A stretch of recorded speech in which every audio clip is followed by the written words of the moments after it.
তো এবারে মানতে হবে যে ডাব্লিউডব্লিউই শো একেবারে এক দাগ খায় মাটি থেকে একেবারে আকাশে পৌঁছে গেছে। মানে এলিমিনেশন চেম্বারের আগে আমরা স্ম্যাকডাউন দেখতে পেলাম, যেটা খুবই ভালো ছিল। তারপর আমরা এলিমিনেশন চেম্বার তো দেখতেই পেলাম কি হলো, আর তারপর আজকের রয়্যাল এপিসোডটাও প্রচণ্ড এন্টারটেনিং ছিল। এবার ঠিক রোড টু রেসলম্যানিয়া র বলে ফিল হচ্ছে। তো আজকের আমরা প্রথমেই দেখতে পাই যেখানে সিএম পাঙ্ক চলে আসে। সিএম পাঙ্ক এখানে প্রচণ্ড রেগে রয়েছে সেথ রলিন্সের ওপরে আর জন সিনার রকের ওপরে। তো এখানে একেবারে কমেডি ডেস্কের ওপরে উঠে সে প্রোমো কাট করে এখানে সিএম পাঙ্ক জন সিনার রককে টাকলা ফ্রড বলে দেয়, কারণ দুজনেই তো টাকলা। রকের তো একেবারে তেলে চকচকে চিকনাই টাক, আর জন সিনারও তো টাক পড়া শুরু হয়ে গেছে। কিছু বছর পর জন সিনারও রকের মতো অবস্থা হয়ে যাবে। তো সেই জন্য এখানে সিএম পাঙ্ক এই কথাটা বলেছে। আর এরা দুজনেই হচ্ছে সিএম পাঙ্কের মধ্যে একেবারে ফ্রড, দুজনেই হলিউড স্টার, আর দুজনে শুধুমাত্র নিজের সুবিধাটাই বোঝে। আর তারপর এখানে সেথ রলিন্সের উদ্দেশ্যে বলে, মানে এখানে অ্যাকচুয়ালি সিএম পাঙ্ক এখানে বেকি লিঞ্চকে উদ্দেশ্য করে বলে, এখানে সিএম পাঙ্ক বেকি লিঞ্চকে উদ্দেশ্য করে বলে যে তোমার স্বামীকে তুমি নিয়ে যাও, নাহলে আমি একে কিন্তু হুইল চেয়ারে বসিয়ে দেবো যদি ডাব্লিউডব্লিউতে বেশি দিন থাকে। তো এরপরে সেথ রলিন্স চলে আসে। এদের মধ্যে আজকে যে ব্রলটা দেখতে পেয়েছি, এই ব্রলটা একদম খুবই দারুণ ছিল। এরকম ব্রল আমরা রিসেন্ট টাইমে খুব কমই দেখি। এমনিতে তো ব্রল প্রত্যেক দিনই হয়, কিন্তু এরকম ব্রল হয় না। মানে এরা সব জায়গাতে লড়েছে, র্যাম্পের কাছে লড়েছে, রিং সাইডে লড়েছে, রিংয়ের মধ্যে লড়েছে, ক্রাউডের ভেতরে গিয়ে লড়েছে, সিকিউরিটির লোকরা আজকে ছিল। কিন্তু অন্যান্য বারের মতো এবারে কিন্তু সেটা আর অতটাও বেশি প্রবলেম ক্রিয়েট করেনি, আমাদের অতটাও খুব একটা বিরক্ত বোধ হয় যেমনটা আমাদের অন্যান্য সময় মনে হয়। তো এদের মধ্যে ডাব্লিউডব্লিউই একটা অফিসিয়াল করে দিয়েছে যে পরের সপ্তাহে আমরা এদের মধ্যে একটা স্টিল কেজ ম্যাচ দেখতে পাবো, যার ফলে পরের সপ্তাহে রটাও আমাদের দেখতে খুব ভালো লাগবে। আর এই স্টিল কেজ ম্যাচ নিয়ে আরও কিছু বলার রয়েছে, তবে সেটা আমি ভিডিও লাস্টের দিকে বলছি। আর আমরা আজকে ওটিস ভার্সেস গান্থারেরও ম্যাচ দেখতে পাই। গান্থার এখন কি করছে যে জেউসের মতো যত বেকার সুপারস্টার রয়েছে তাদেরকে ওয়ার্ল্ড টাইটেলের জন্য অপরচুনিটি দিচ্ছে, কারণ গান্থারের চোখে আকিরা টোজাবা, তারপরে ওটিস এদের লেভেল যা, আর জেউসের লেভেলেরও তাই। তো এইটা হচ্ছে জেউসের ভ্যালু গান্থারের কাছে। তো এই জন্য আমরা এরকম দেখতে পাচ্ছি গান্থার এখন রোড টু রেসলম্যানিয়াতে মনে প্রত্যেক সপ্তাহতেই এসে এরকম ছোটোখাটো সুপারস্টারদের সাথে ওয়ার্ল্ড টাইটেলের জন্য ম্যাচ লড়বে। আর এই ম্যাচটাতে তো কী হচ্ছিলো, এখানে আমরা জানতাম যে গান্থার জিতবে। গান্থার ম্যাচ শেষ হওয়ার পরেও এখানে অ্যাটাক কন্টিনিউ করে, আকিরা টোজাবা আসে বাঁচানোর জন্য। দেখতেই পাচ্ছ কী হাল, আকিরা টোজাবা তো একদম বাচ্চাদের মতো লাগছে। আর এখানে গান্থার দুজনকেই ধুয়ে দেয়। তো তারপর এখানে যে উসো আছে সেভ করার জন্য একটা স্পিয়ার তো লাগিয়ে দেয়, কিন্তু এখানে আমরা দেখতে পাই যে গান্থারের নতুন দুখানা চামচা তৈরি হয়েছে। সেই চামচা হচ্ছে অস্টিন থিওরি আর গ্রেসন ওয়ালার। তো এদের তো আর কোনো কাজ নেই, তো এখন গান্থারের চামচা হয়ে গেছে। এরা জেউসোর ওপর অ্যাটাক করে, তারপর জেউসো এদের দুজনকেও সাইডে লাগায়, কিন্তু তার লাভ উঠিয়ে এখানে গান্থার এসে জেউসোকে ধুয়ে দিয়ে চলে যায়। আর তাছাড়া আজকে এটাও দেখতে পেলাম যে আজকের পুরো জাজমেন্ট ডেকে এখানে ব্রন ব্রেকার ভালো মতো ধুয়ে দেয়। ফিন বেলারের ওপর তো বেশ ভালো মতো অ্যাটাক করে, কিন্তু লাস্ট মোমেন্টে এসে এখানে আমাদের ডম ভাই ব্রন ব্রেকারের হাত থেকে ফিন বেলারকে বাঁচিয়ে নেয়, তার পা ধরে টেনে রিং থেকে বাইরে নিয়ে আসে। এখানে ফিন বেলারের সাথে আমরা ব্রন ব্রেকারের ফিউড দেখতে পাবো। শুধুমাত্র ফিন বেলার একা না, এখানে অনেকজন রয়েছে। তো আমরা মনে তো হচ্ছে যে রেসলম্যানিয়াতে একটা মাল্টি পার্সন ম্যাচ দেখতে পেতে চলেছি ইন্টারকন্টিনেন্টাল চ্যাম্পিয়নশিপের জন্য। আর যদি সেটা ল্যাডার ম্যাচ হয় তাহলে তো সেটা আরও ভালো হয়। আর আমাদের চ্যাট গেবারেরও স্টোরি একটা বেশ ইন্টারেস্টিং মোড় নিয়েছে। এতদিন তো খুব একটা সিরিয়াস ছিল না, কিন্তু আজকের দেখে মনে হচ্ছে যে হ্যাঁ ডাব্লিউডব্লিউই এটাকে সিরিয়াসভাবে নিয়ে যাচ্ছে। চ্যাট গেবারে তো জানো যে লুচাডর যারা রয়েছে, যারা মাস্ক পরে লড়াই করে, যেমন পেন্টা, রেমিস্টোরিও, এদের সাথে তো চ্যাট গেবারের সমস্যা। লুচাডোর হচ্ছে এর একদম চোখের বিষ। তো আজকে লুচাডোরের সাথে লড়ার উপায় খুঁজতে পেরেছিল চ্যাট গেবার। একটা ভিডিও প্যাকেজ দেখতে পেলাম, সে অলিতে গলিতে দোকানে বাজারে ঘুরে বেড়াচ্ছে কীভাবে লুচাডোরকে হারানোর উপায় পাওয়া যায়। তো সেখানে সে একটা অন্ধকার গলিতে গেল, সেখানে একজন দাড়িওয়ালা লোক ছিল কম্বলে ঢাকা, মুখ তো দেখতে পেলাম না। প্রথমে তো আমি দেখে ভাবলাম যে এটা আঙ্কেল হাউডি নাকি, দেখে তো সেরকমই মনে হচ্ছে, কিন্তু পরে দেখলাম যে না, সমস্ত দাড়িওয়ালা লোক আঙ্কেল হাউডি হয় না। তো সেই লোকটা এখানে চ্যারিওয়ালকে একটা মিস্টেরিয়াস কার্ডবোর্ড বক্স দিয়েছে।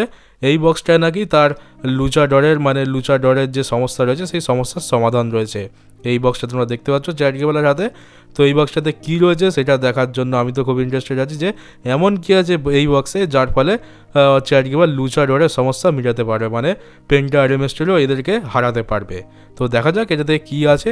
স্টোরি লাইন তো বেশ ভালো লাগছে, কিন্তু এই স্টোরি লাইনটা বেশি স্ট্রেচ না করাই ভালো। স্টোরি লাইন বেশি স্ট্রেচ করলে ইন্টারেস্ট কিন্তু চলে যায়, আর ফ্যান্সদের আপাতত এটার প্রতি ইন্টারেস্ট তো রয়েছে। তো এটাকে যদি ডাব্লিউডব্লিউই ঠিক করে ক্যাপিটালাইজ করতে পারে তো এটাও ডেফিনেটলি রেসলম্যানিয়াতে গিয়ে একটা বড় জিনিস হতে পারে। আর ক্যারিয়ান ক্রসও তো দেখতে পাচ্ছি সে যার পাচ্ছে তার গলাতেই ঝুলে পড়ছে। কিছুদিন আগে পর্যন্ত তো স্যামি জেনের পেছনে পড়েছিল, আর স্যামি জেন তো এখন বলতে পারো 2-3 সপ্তাহ তাকে আর আমরা দেখতে পাবো না, যার মার খেয়েছে তার ফলে। আর আজকাল কী হয়েছে, এজে স্টাইলসের ইন্টারভিউ চলছিল, এখানে এজে স্টাইলসকে জন সিনার হিল টার্নের ব্যাপারে প্রশ্ন করা হয়। তো পেছন থেকে এসে এখানে আমাদের ক্যারিয়ান ক্রস ভাই ঝুলে পড়ে এজে স্টাইলসের গলায়।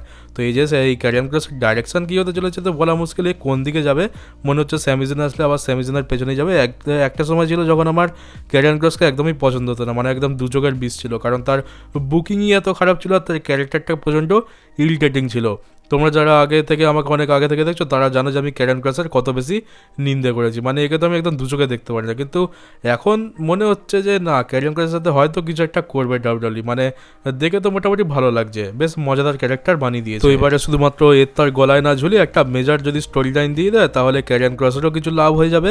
আর তাছাড়া পরের সপ্তাহে আমরা দেখতে পাচ্ছি যেখানে এজে স্টাইলস লোগান পলকে কল আউট করবে। এখানে এজে স্টাইলসের সাথে লোগান পলের সমস্যা, তো লোগান পলের অপোনেন্ট জন সিনা নয়, সিএম পাঙ্ক নয়, বরং আমরা এজে স্টাইলসকে দেখতে পাবো, যেমনটা রয়্যাল রাম্বলের টাইমে মনে হয়েছিল। কারণ লোগান পলই তো রয়্যাল রাম্বল এজে স্টাইলসকে বলতে পারো এক প্রকার চিটিং করেই এলিমিনেট করেছিল বাইরে থেকে এসে। তো সেই জন্য আমরা তখন ভেবেছিলাম যে আমরা রেসলম্যানিয়াতে লোগান পল ভার্সেস এজে স্টাইলসের ম্যাচ দেখতে পাবো, যেটা খুবই ভালো ম্যাচ, কিন্তু পরে সেটা অন্যরকম হয়ে গেল। কিন্তু এখন ডাব্লিউডাব্লিউ যেভাবে এটাকে অ্যাডভার্টাইজ করছে যে এখানে এজে স্টাইলস লোগান পলকে কল আউট করবে, এর থেকে তো ডেফিনেটলি এটা বুঝতেই পারছি যে রেসলম্যানিয়াতে এদের মধ্যেই হয়তো ম্যাচ হতে চলেছে, আর এই ম্যাচটা ডেফিনেটলি ভালো হবে।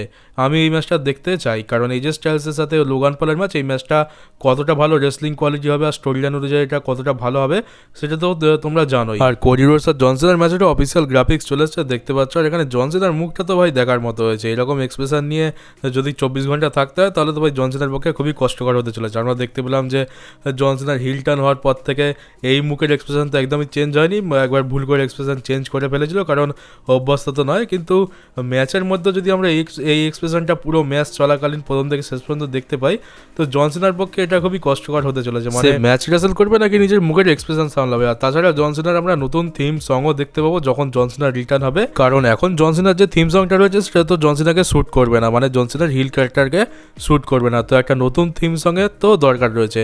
এবার সেই থিম সংটা তো যদি ডেভ রেবেল বানায় তাহলে বুঝতেই পারছো যে ডেভ রেবেলের কাজ তো কত জঘন্য, প্রত্যেক সুপারস্টারের থিম সং তো বিগড়ে রেখে দিয়েছে।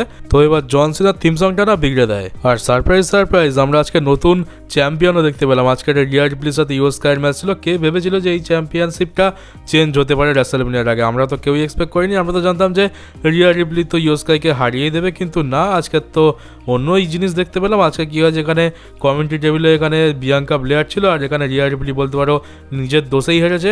এখানে সেকেন্ড রোপ থেকে রিপটাইট লাগাতে যাচ্ছিলো, কিন্তু কমেন্ট্রি ডেস্কে যেহেতু এখানে বিয়াঙ্কা ব্লেয়ার বসেছে তো রিয়া রিপ্লি ইউএসকাইকে ওখানে ধরে রেখে বিয়াঙ্কা ব্লেয়ারের দিকে নজর দিচ্ছে। তো সেখানে কিছু টাইম চলে যায়, যার ফলে এখানে ইউএসকাই টাইম পেয়ে যায় আর সে এটাকে কাউন্টার করে মুন সল্ট লাগিয়ে দেয়, আর এখানে রিয়া রিপ্লি হেরে গেছে।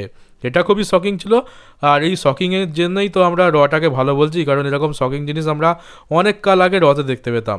তো এই জিনিসগুলো মিসিং হয়ে গেছিলো, কিন্তু এখন এই জিনিসগুলো ফিরে এসছে। আগের সপ্তাহে তো একটা টাইটেল চেঞ্জ দেখতে পেলাম, উমেন্স ট্যাগ টিম চ্যাম্পিয়নশিপটা হাত বদল করলো, কিন্তু তাতে আমাদের কিছু যায় আসে না, কারণ ট্যাগ টিম চ্যাম্পিয়নশিপে তো তেমন কোনো ভ্যালু নেই। কিন্তু আজকে যেটা হয়েছে এটা ডেফিনেটলি বলতে পারো যে ভালো জিনিস, কারণ এটার তো ভ্যালিউ রয়েছে আর কেউ এক্সপেক্ট করছিল না যে এটা হবে।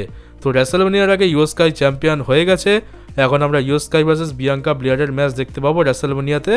কিন্তু আমার মনে হয় রিয়া রিপ্লি এত সহজে ছাড়বে না, রিয়া রিপ্লিও এই ম্যাচে অ্যাড হবে, আর আমরা একটা ট্রিপল থ্রেট ম্যাচ দেখতে পেতে চলেছি রেসলম্যানিয়াতে। তো যারা এতদিন ধরে বলতো যে ইউএসকাইকে ডাব্লিউডাব্লিউ ভালোভাবে বুক করে না, তাকে অপরচুনিটি দেয় না, তো দেখো ডাব্লিউডাব্লিউ ইউএসকাইয়ের সাথেও ভালো করে দিল, তাকে চ্যাম্পিয়ন বানিয়ে দিল আর রেসলম্যানিয়াতে ম্যাচও দিয়ে দিল। আর এখানে যেহেতু ট্রিপল থ্রেট ম্যাচ, তো এই ম্যাচের মজাটাও একটু আলাদা হবে, কারণ বিয়াঙ্কা ব্লেয়ার, তারপর ইউএসকাই আর রিয়া রিপ্লির মতো সুপারস্টার যেখানে রয়েছে, সেই ম্যাচটা এন্টারটেনিং তো হতে চলেছে। তো এইটাও একটা ভালো কাজ করেছে ডাব্লিউডাব্লিউ। তো মানতে হবে যে ডাব্লিউডাব্লিউ এবার কিন্তু একটু নড়ে চড়ে বসেছে, আর তাদের শোয়ের কোয়ালিটি খুব ভালো করছে। আমরা স্ম্যাকডাউন, এলিমিনেশন চেম্বার আর এই রটা বেশ ভালোই দেখতে পেলাম। আর এইবার রোড টু রেসলম্যানিয়ার পুরোপুরি ফিল আসছে, আর এটাই আশা করবো যে যেন ডাব্লিউডাব্লিউ এই জিনিসটাই কন্টিনিউ রাখে। মানে টাইটেল চেঞ্জের কথা বলছি না, টাইটেল চেঞ্জ তো এখন হবেও না, কিন্তু স্টোরি লাইন এমন দাও, ম্যাচেস এমন দাও যেটা দেখার জন্য ফ্যান্সরা এক্সাইটেড হয়ে থাকবে। আর রতে যে জিনিসগুলো, যে ম্যাচেসগুলো অ্যাডভার্টাইজ করেছে, যেমন এজে স্টাইলসেরটা দেখতে পেলাম, এজে স্টাইলস লোগান পলে, তারপরে সিএম পাঙ্ক ভার্সেস সেথ রলিন্সের স্টিল কেজ ম্যাচ, তো এইগুলো দেখার জন্য ফ্যান্সরা তো এক্সাইটেড হয়ে থাকবে। তো পরের সপ্তাহটাও মনে হচ্ছে ভালো হতে চলেছে। তো এই জিনিসগুলো ডাব্লিউডাব্লিউ থেকে মিসিং হয়ে গেছিলো, কিন্তু এখন আবার মনে হচ্ছে ডাব্লিউডাব্লিউ এটা আবার ফিরিয়ে আনছে, তো এটা একটা খুবই ভালো সাইন। আর সবার লাস্ট এবার মেন বিষয় নিয়ে কথা বলা যাক। এই যে স্টিল কেজ ম্যাচটা রয়েছে Seth Rollins versus CM punk, আমার তো মনে হয় এখানে আমরা একটা রিটার্ন দেখতে পেতে চলেছি।